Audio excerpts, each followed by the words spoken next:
नमस्कार साथियों, मेरे YouTube चैनल में आप सभी का एक बार फिर से स्वागत है।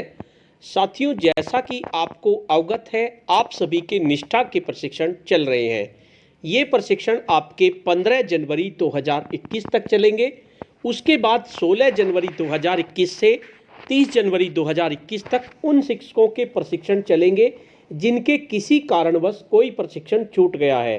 साथियों, सुनने में आ रहा है जैसे ही हमारे निष्ठा के 18 प्रशिक्षण समाप्त होंगे उसके बाद हमें एक ऑनलाइन कॉम्पिटेंसी टेस्ट देना होगा, जिसके लिए हमें अभी से तैयारी करनी होगी। साथियों, ऑनलाइन कॉम्पिटेंसी टेस्ट के लिए ज़रूरी है कि हम जितने भी मॉड्यूल को कर रहे हैं उनको बहुत ध्यान से करें, उसके नोट्स बनाएं तथा इसके साथ साथ प्रत्येक मॉड्यूल के अंतर्गत आए गए प्रश्नों को भी याद करें। तो साथियों, आज की इस वीडियो में हम मॉड्यूल नंबर 8 पर्यावरण अध्ययन का शिक्षण शास्त्र के महत्वपूर्ण प्रश्नों को लेंगे जो आगामी ऑनलाइन परीक्षा के लिए बहुत ज़्यादा उपयोगी हैं। साथियों, इन प्रश्नों को बनाने का श्रेय हमारे मध्य प्रदेश के उमरिया डिस्ट्रिक्ट के शिक्षक साथी प्रदीप त्रिपाठी जी को है। प्रदीप त्रिपाठी जी ने बहुत सुंदर नोट्स बनाए हैं, वो मैं आपको उपलब्ध करा चुका हूं। इसके साथ साथ उन्होंने प्रश्नोत्तरी भी तैयार की है। इसके लिए प्रदीप त्रिपाठी जी को बहुत बहुत धन्यवाद कि उन्होंने इतने सुंदर प्रश्न बनाए और उसके बाद मुझे मेरे चैनल पे अपलोड करने के लिए उपलब्ध कराए। साथियों, आप इसकी पीडीएफ को भी डाउनलोड कर सकते हैं। इसकी पीडीएफ को मैं पासवर्ड से प्रोटेक्टेड करके गूगल ड्राइव पे डाल दूंगा। उसके साथ साथ मैं पासवर्ड आपको वीडियो के दौरान बता दूंगा, क्योंकि मैं किसी भी पीडीएफ को अपने पास नहीं रखता, मुझको डिलीट करनी पड़ती है फ़ोन मेमोरी की वजह से, इसलिए मैं उसको गूगल ड्राइव पर पासवर्ड से प्रोटेक्टेड करके डाल देता हूं। आपको वीडियो के दौरान ही मैं आपको पासवर्ड बता दूंगा, उस पासवर्ड की मदद से आप इसकी पीडीएफ को भी डाउनलोड कर सकते हैं। साथियों, वीडियो को शुरू करने से पहले मैं आपको बता देना चाहता हूं, अगर आप चाहते हैं इस तरह की इन्फॉर्मेटिव वीडियो आपको एक प्लेटफॉर्म पर मिले तो उसके लिए मैंने इन्फॉर्मेटिव वीडियो व्हाट्सएप ग्रुप और इन्फॉर्मेटिव वीडियो टेलीग्राम ग्रुप बनाए हुए हैं। आप चाहें तो मेरे ग्रुप से जुड़ सकते हैं। ग्रुप का लिंक आपको वीडियो के डिस्क्रिप्शन बॉक्स में मिल जाएगा, जिस पे क्लिक करके आप मेरे ग्रुप से जुड़ सकते हैं। तो चलिए जानते हैं किस तरह के प्रश्न प्रदीप त्रिपाठी जी ने बनाए हैं। सबसे पहला प्रश्न है, कोर्स 8 का नाम क्या है? तो जो कोर्स 8 है उसका नाम है पर्यावरण अध्ययन का शिक्षण शास्त्र। उसके बाद प्रश्न नंबर 2 है हमारा, इस कोर्स का उद्देश्य क्या है? इस कोर्स से हम यह जानेंगे कि कैसे पर्यावरण अध्ययन को एकीकृत करते हुए उसकी शिक्षण योजना को बनाकर शिक्षण अधिगम तक पहुंचा जा सकता है। उसके बाद नेक्स्ट प्रश्न है हमारा, पर्यावरण अध्ययन का प्राथमिक स्तर पर कहां से जुड़ाव है? तो पर्यावरण अध्ययन का आपका कक्षा 1 से ही जुड़ाव होता है। इसको गणित व हिंदी में समेकित करके पढ़ाया जाता है। नेक्स्ट प्रश्न है, पर्यावरण की पाठ्य पुस्तकें कौन सी कक्षा से पढ़ाई जाती है? तो जो पर्यावरण की पाठ्य पुस्तकें होती हैं वे कक्षा 3 से पढ़ाई जाती हैं। कक्षा 1 और 2 में भाषा और गणित में इसको समेकित कर दिया जाता है, लेकिन 3 से आपकी पर्यावरण की किताबें अलग से पढ़ाई जाती हैं।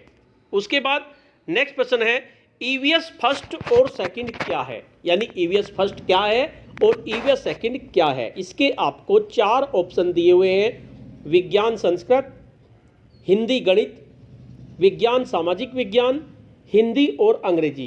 तो जो आपका ईवीएस फर्स्ट है वो आपका विज्ञान होता है और जो ईवीएस सेकंड है वो आपका सामाजिक विज्ञान होता है। तो इसका थर्ड ऑप्शन आपका सही होगा। उसके बाद नेक्स्ट प्रश्न है, विज्ञान व सामाजिक विषयों को एकीकृत विषय का रूप कब दिया गया? तो विज्ञान और सामाजिक विषयों को एकीकृत विषय का रूप जो है एनसीएफ 2005 में दिया गया था। उसके बाद नेक्स्ट प्रश्न है, पर्यावरण का पाठ्यक्रम व सामग्री किस पर आधारित है? तो जो पर्यावरण की पाठ्यक्रम सामग्री होती है वो आपकी थीम पर आधारित होती है। नेक्स्ट प्रश्न है आपका, पर्यावरण अध्ययन की अपेक्षाएं क्या हैं? तो पर्यावरण से बच्चों में समानता, न्याय, मानवाधिकार के सम्मान से संबंधित मुद्दों को उठाने के लिए संवेदनशील व जिम्मेदार नागरिक बन सके, ये पर्यावरण अध्ययन से अपेक्षाएं हैं। उसके बाद नेक्स्ट प्रश्न है हमारा, एनसीएफ 2005 द्वारा प्रदत्त मार्गदर्शी सिद्धांत क्या है? तो एनसीएफ 2005 जो प्रदत्त मार्गदर्शी सिद्धांत है उनके अनुसार नंबर 1, ज्ञान को स्कूल के बाहरी जीवन से जोड़ना। नंबर 2, रटने की पद्धति को हटाना। नंबर 3, परीक्षा को लचीला बनाना। और नंबर 4, पाठ्य पुस्तक न सीमित रहकर समग्र विकास पर जोर देना। तो ये आपके मार्गदर्शी सिद्धांत है एनसीएफ 2005 के। उसके बाद नेक्स्ट प्रश्न है आपका, एनसीईआरटी के पाठ्यक्रम यानी कि पर्यावरण की 6 थीमें कौन कौन सी हैं। तो एनसीईआरटी के अनुसार पर्यावरण की 6 थीमें होती हैं। नंबर 1, परिवार व मित्र। नंबर 2, भोजन। नंबर 3, आवास। नंबर 4, जल। नंबर 5, योग। और नंबर 6 आपका व्यवसाय। ये आपकी पर्यावरण की थीम होती है। नेक्स्ट आपका, पर्यावरण की सामग्री का क्रमिक परिवर्तन, इससे क्या आश्रय है। यानी बच्चों को घर से जोड़कर परिवार में शामिल कर पड़ोस तक ले जाना, फिर इलाके और आगे के क्षेत्रों तक का ज्ञान देना और अंत में विश्व स्तर पर समझ विकसित करना ही क्रमिक परिवर्तन कहलाता है। इसको पाठ्य सामग्री का क्रमिक परिवर्तन कहते हैं। यानी कि पहले बच्चे को घर से जोड़ के चलेंगे, परिवार में शामिल करना, उसके बाद पड़ोस तक ले जाना, उसके बाद इलाके और आगे के क्षेत्रों तक का ज्ञान देना और अंत में विश्व स्तर पर समझ विकसित करना। ये आपका क्रमिक परिवर्तन कहलाता है। नेक्स्ट है आपका पर्यावरण, क्वेश्चन नंबर 12, पर्यावरण क्या एकल विषय है या एकीकृत विषय है। तो पर्यावरण एक एकीकृत विषय है क्योंकि इसमें भाषा, गणित, सामाजिक विज्ञान, जीव विज्ञान का समेकन किया गया है। नेक्स्ट प्रश्न है आपका प्रश्न नंबर 13, कक्षा में किसी थीम पर बात करते हुए कैसे अधिगम प्रतिफल पर पहुंचना सही होगा। तो कक्षा में थीम से जुड़े आसान प्रश्न पूछकर या चर्चा करके पूर्व ज्ञान जाना जाए, फिर विचार करने को दिया जाए और फिर संसाधन व गतिविधि के द्वारा थीम की अवधारणा प्रतिफल तक ले जाएं। नेक्स्ट प्रश्न है आपका, सीखने की प्रक्रिया को कैसे सार्थक बनाएं। तो सीखने की प्रक्रिया को, इससे पहले प्रश्न नंबर 14 हम करें, उससे पहले मैं आपको पासवर्ड बता देता हूं, कभी मैं फिर भूल जाऊं आपको पासवर्ड बताना। तो इसका पासवर्ड हम डिसाइड कर लेते हैं, क्या पासवर्ड होगा, मैं भी इसको लिख लेता हूं। ये हमारा कोर्स नंबर 8 है, तो इसका पासवर्ड होगा मॉड्यूल 8 MODULE।